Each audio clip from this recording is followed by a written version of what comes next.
खेसारी लाल यादव ने फिर से अंकुश राजा के गाने को चोरी कर लिया।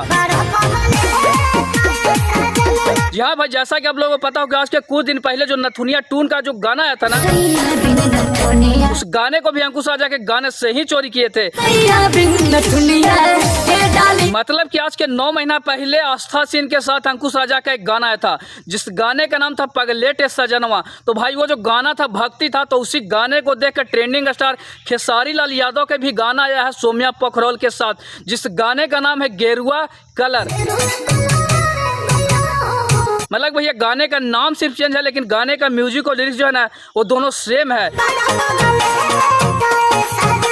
जैसा कि भाई आप लोगों को पता होगा, इस गाने में वही काम किए हैं जो कि भाई कुछ दिन पहले ही खेसारी लाल यादव जी के हाथ पे जो उनका टैटू है ना, टैटू छपा रखी थी। जहां हम बात करें सोम्या पोखरौल के बारे में, जो कि नेपाल से आती है। मतलब कि खेसारी लाल यादव ने सोम्या पोखरौल को भोजपुरी से बाइकआउट कर दिया। तो पता नहीं क्या सोम्या पोखरौल खेसारी लाल यादव के दी है कि उनके गाने में फिर काम करने आ गए। भाई सबसे बड़ी बात यह हमें लगी कि खेसारी लाल यादव लगातार हर एक सिंगर का गाना चोरी कर रहे हैं। मतलब कि दोनों गाने का जो म्यूजिक और लिरिक्स जो है ना भाई, दोनों सेम है। यानी कि खेसारी लाल यादव अंकुश राजा का गाना 2-2 बार चोरी किए हैं। पहला गाना का चोरी किए थे भाई, जिस गाने का नाम था नथुनिया 2, और जो गाना पहला गाना था भाई, वो था 4 साल पहले आए हुए गाने, जो कि अंकुश राजा ही का था, जिस गाने का नाम था नथुनिया के डाली। तो भैया ये जो दोनों गाने हैं ना, खेसारी लाल यादव ने अंकुश राजा के गाने को चोरी किए हैं। खैर आप लोग का क्या कहना है इस वीडियो के बारे में, आप लोग कॉमेंट बॉक्स में जरूर बताइएगा, और इस वीडियो को भी दूर दूर तक शेयर कीजिएगा।